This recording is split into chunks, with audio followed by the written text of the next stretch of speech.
first week and a half or so, but transporting portal being open has gone for USC? I don't know that I'd put generalizations on it. I mean, it's just kind of the new world that we live in.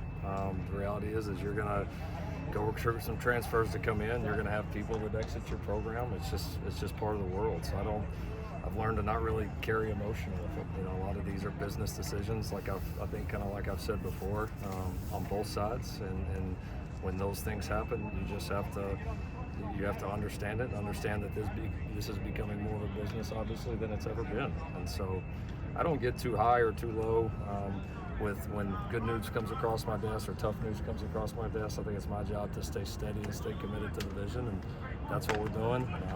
Best part of the day still remains these practices. These guys are practicing their ass off. I've kind of been disappointed each day when I blow the whistle in practice. So excited about the team, excited about the guys we have out here, and obviously excited about the guys that are coming in. At this point, large majority of the guys from 22 and 23, the top guys that you've recruited have hit the portal by now. Is there anything that you think about differently going forward in terms of recruiting strategy, evaluation at the start, or retention in the future, or is it just a facet to you of how the portal is operating? What do you do different as a program? Yeah, no, I think everybody's having to adapt. I think everybody's having to determine where they place value on certain positions, on certain people, and that's just the nature of it. The NFL's been doing it forever, right? You see the discussion on how much should you play a starting quarterback in the NFL? How much is a running back worth? How much is a receiver worth? If a guy, has this type of production, then, what percentage of a salary cap does that entitle them to, or does that, make sense for the program to be able to give to them? And so, yeah, it's very cut and dry. It's very production based. Everybody's going to have their philosophies. Obviously, that was a lot different, when I first came here, when it was everybody had their 85 scholarships and you knew what you had and you go fill them the best you can and build the best team you have, and you're still building a best team, but now the means of how you're doing that, the way you're doing that, have shifted. I mean, completely. I mean, it's a totally different mindset in doing it. And so, yeah, are we adapting? Certainly. Are some of the decisions that we made a few years ago, would we have made those in this current climate? No, we definitely would have done different things. I don't know that we all knew that this was coming some form. I don't think any of us could have predicted, just how quickly it's changed, how fundamentally it's changed. And so, yeah, I think the whole college football world is trying to adapt right now, which is honestly, I think for everybody a little difficult to keep up with. To you, have a lot of these decisions been influenced by money, NIL, what have you? Yeah. I mean, they have on both sides. Like I told you guys, I mean, every school you have a budget, and this is what we got to spend, and you got to decide. It's tough because we're not completely professional. When a lot of these guys were signed, it wasn't in a professional manner. It was sitting in their living rooms, relationships. It was program, it was the academics, it was the development, all those things. And now all of a sudden it's it's shifted midstream. So I think that's what maybe has made it.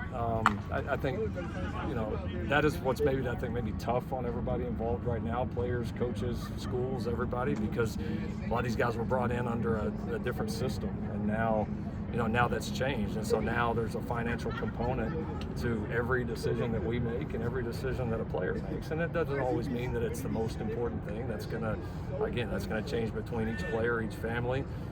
But for us, that's the mindset you got to have. We got a salary cap, and we got to look at production, and we got to look at positions. We got to look on value to the team. I mean, all of those things. And so it's been fun kind of putting that together and really deciding kind of what our philosophies are going to be on it. But it's just having to transition in the middle without a lot of clear-cut rules has added some challenges for all of us. When you're making that, you didn't think you were going to get that through of an answer, did you? What do you assess with in terms of value? Is it just mainly talking to Dave? Who is it? Is it a group of guys? Yeah, no, our entire personnel team, and then working certainly with Jen, with Jay Hillbrands in administration, because obviously they play a key role in that. So we've got a team of people together. We did a lot of consulting, or used a lot of consultants in the off season in terms of people in the NFL, people that have done this for a long time, people in the business world, and you try to think about it different ways. And I think the tough thing now is like what your philosophy was, or your standards, or kind of maybe what you thought some of these markets were going to be, even in like September to now, have so drastically changed, and it's not defined, and so you're working within parameters that are in no way defined. And I think that's been I think why it's kind of had the negative vibe around it, meaning just kind of college football in this whole situation is. To me, it's not like the money or the amounts or none of that. It's I think just a lack of clarity that everybody has, and when we finally get that in some form or fashion, they'll make it a lot better for all parties involved: schools, coaches, players, everyone. When it comes to that lack of clarity with valuations, like how difficult is it when the market is moving constantly? Do you often trend more towards being conservative and not increasing the offers when the market is kind of going off, or how do you balance sticking to your guns versus adjusting? For us it's a little bit more percentage based. It's more based on we can't always control the amount of money that's out there, what all the decisions get made are in terms of caps and what you got to spend and all that. And so I think it's more about, all right, 100% of this cap, what do I feel that a left tackle, all right, is worth, and what do I feel that this player at this position is worth to this program. And I say but we.